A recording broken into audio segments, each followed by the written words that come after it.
eat, and then we went on the white side of town to see my white girlfriend, and then we got back home. And then he tells me, Raf, you're an amazing guy, you know, you're a national diplomat. You'd be amazing on the international stage. And I said, no, they don't want me and I don't want them. And that's when he made me understand a fundamental thing about diplomacy, which I think I was ahead of my time, and we South Africans need to look at this. A diplomat represents his country, governments come and governments go. And he said, listen, I'm a Democrat. The Republicans in power, I'll serve as a diplomat. And you don't have to agree with the policies of the government of the day. You're representing your country. And he made me understand that gray about diplomacy.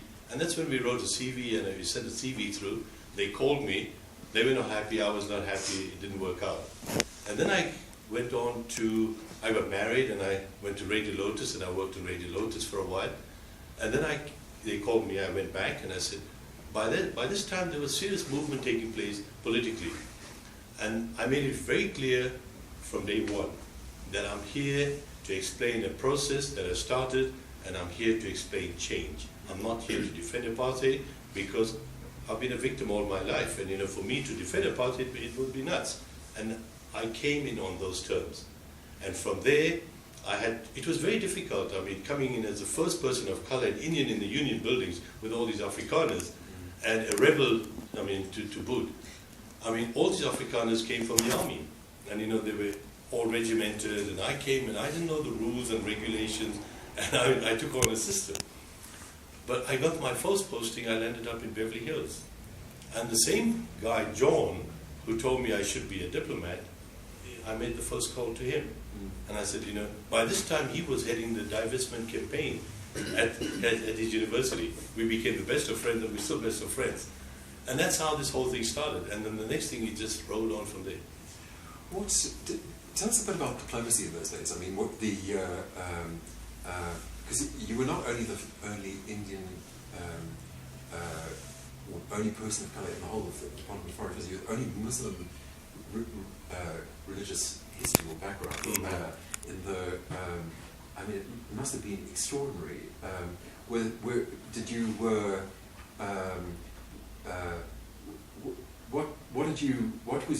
What was interesting about the time period, and what was horrible? Because your minister at this point was Pigbote, yes. Okay, I don't go too much into details of what really happened in the United States in terms of my work, but it was an interesting time because Americans saw South Africa as black and white, yes. And there was not black and not white, and it was very nice for me to then say, okay, I got the attention that it's far more complex than just being a black and white story. And that helped in my work. But I was still a very junior diplomat at that stage. But what propelled me in my career was when I came back. Mm-hmm. And that's a whole chapter, it's in the book. The first Gulf War broke out, and that's where being a Muslim came into play. The Gulf War broke out. There were 300 South Africans stuck in Saudi Arabia, including an Afrikaner family working in Daman.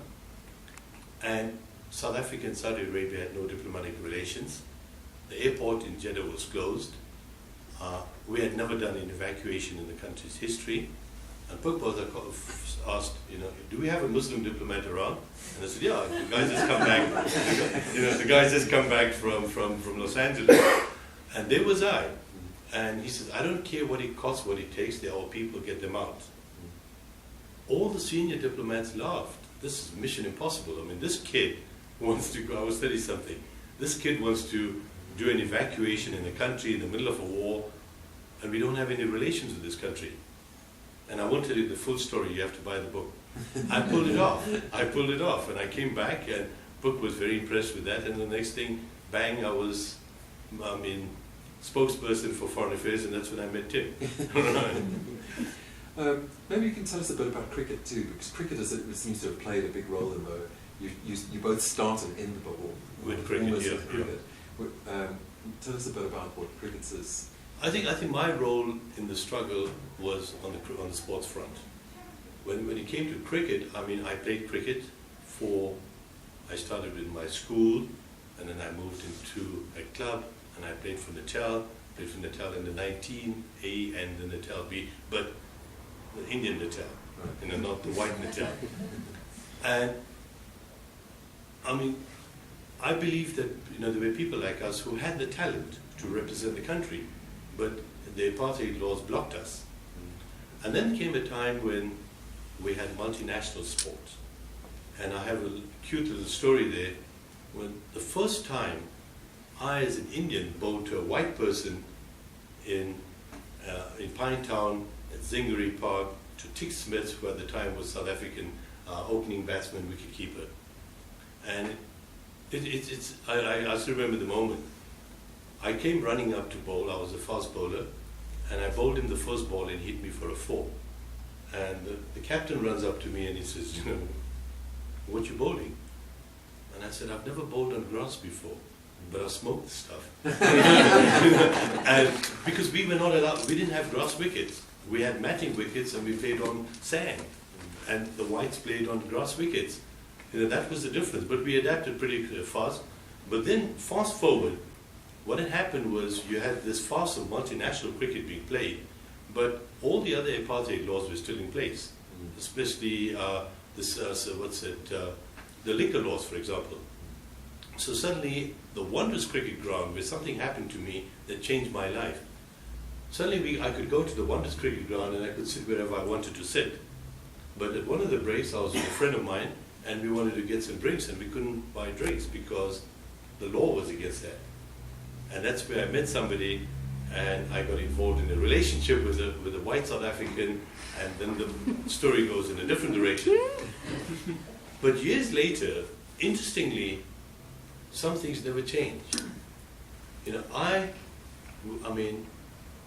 first love of my life was a white South African girl. And we were then once taken, it's in the book, to John Foster Square. We were smashed, all that stuff. And my life took a different turn. But years later, where I landed up at the Wanderers cricket ground in the final story, and I lost my first time something happened, and the second time I lost my diplomatic career because I fell in love again, this time to a Palestinian. And as South Africans, you'd be surprised what happened here. There was an old apartheid law that was applied in the days of foreign affairs, in the old South Africa, where if you were a diplomat outside, and if you fell in love with somebody of color or whoever, you had to get permission from back home. And that law was applied to me. And I still have a court case going on with the South African government, which has now been to the Constitutional Court, which has been lasting for about 14 years now. And because I happened to marry a Palestinian without getting their permission. Which is, that's a book in itself, that will come later once I've done with the court case. But that's where the story ends. So in between, and then I left the country, and now I live in Jerusalem with my wife, and my wife today runs the first and only all-women radio station in the entire Arab world. And she was that Palestinian. And she was that Palestinian woman. And she was here last week, and she sends me a photograph with Jacob Zuma from Durban. She was at the World Economic, the conference. And, okay. I don't want to say more what I told her. I'll be diplomatic. I was hoping you were going to tell that story about Anne, because I can tell you this now. We as journalists, we had a nickname for you, and that was Rafi, because you because he was very raffish. You know what I mean? He was, for a diplomat, he was always had an eye for the girls. That's where the real application of diplomacy was at its highest art. We're in the business of relations. Yes, no, exactly. Tell us a bit about the second half of your stint in foreign affairs, because that seems like it was kind of tragic. Because you're now, by the time the change takes place in 2004, you're quite an experienced diplomat, in the sense that you've been to, this was your third posting or something, was it? Had you been to UAE at this point? Yeah. The change came, let me just fill everyone in. It was fascinating. I voted in the land of my ancestors. I voted in Pakistan. And it was a very touching moment for me to be the first person I was South African Consul General in Karachi, and under the supervision of the UN, I cast my vote.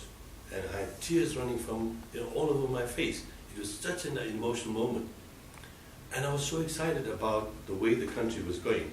Nelson Mandela was the president.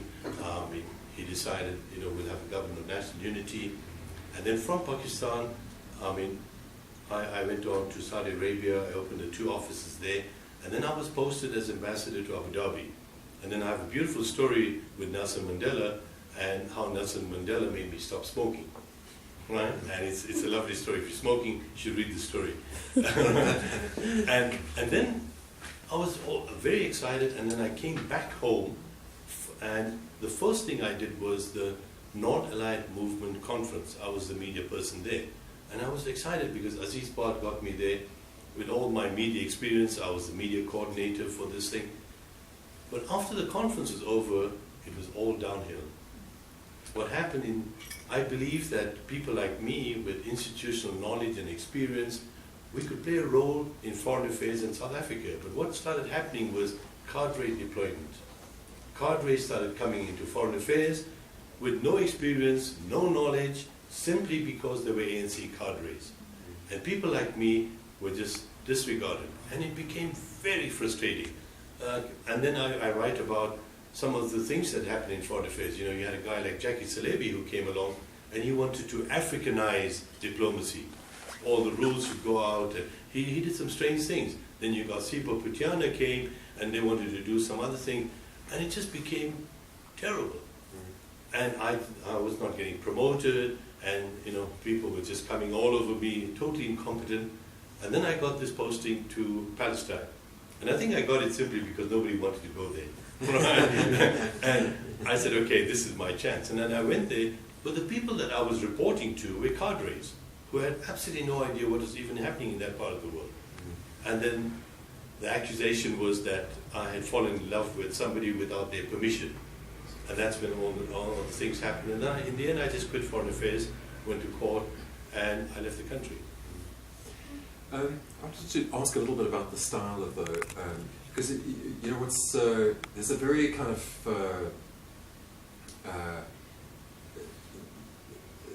it consists of these, as you say, these little stories. It's a very kind of, I hate the word narrative now, everybody uses it too much, but it's a great narrative style, sort of, and very charming and funny and sort of easily languidly written. Is this what you were? Is this what you wanted? Or was this just the way you are? Were you aiming for a style? Were you? No. Okay, take a style. No, as a diplomat, we wrote in a totally different style. Right. Diplomatic style. If I had to write that, you wouldn't even read this. Okay. It was like boring, mundane. These were diplomatic dispatches that we wrote. I enjoyed writing it at the time, but when I wrote this, I wrote it for not only for my generation, for the generations to come in South Africa. What really happened? Like, my nephew read it, and my nephew said, "Raf, this really happened?" Yes. Because they didn't experience all this. And I think, maybe I think I put it for posterity. Yes. When you look back on the South Africa now from outside, what do you how do you feel about it? You are sitting in the middle of another weird conflict, and do you see parallels between Palestine and South Africa? Yes and no. They are each conflict, each situation, it's unique. I remember when I went to America as a diplomat, Americans would see parallels with the South African situation and their civil rights movement. There were no parallels, right? And everyone sees apartheid and Israel. No, there are no parallels. It's totally different. I don't want to go down that. That's the topic of my second book. Just to tell you that there are no parallels, let me give you a simple example. My son Adam, was born in the Mount Scopus Hospital in Jerusalem, and I had Israeli rabbis talking to me, each one marketing his services to do his circumcision. Right? And the one guy said, I even know the prayer. Right? It's not a prayer, so, but this is my fee. You know, right? And I found that fascinating. You know? And I mean, the hospitals are totally mixed. Yes. And you got, my wife's cousin is a pediatrician, and she studied in, the Soviet Union. She speaks Russian, Hebrew, English, and Arabic. And you have some of the most right-wing Israeli families, they love her to death, you know, because she's such an amazing pediatrician, you know. So on that level, did we have that in South Africa? No, you know. But on other levels, it's different. But okay, coming back to South Africa, I'm going to share with you something that happened to me. I landed here on Friday morning. At the airport, I got a taxi, and the driver was a very sweet guy, Simon. And I told Simon where I want to go. And he says, where are you from? And I said, I'm from here. Where are you coming from? I'm coming from Jerusalem. I live there. And I was shocked when he says, pray for South Africa. Right? And then we got into this discussion. And I think what's nice to know, yes, there are problems right now. But people are talking about it. There's freedom to express it yourself, to talk about it, and to confront it. And we're doing it. I'm happy about that. So now, I know that we're here to sell this book, but maybe we were just talking now, and I was fascinated to hear, so maybe you can give us a little bit of an advert for book number 2. Book number 2. Book number 2 is going to sell it, and book number 2 will you come. end off talking about, which I think is fascinating, about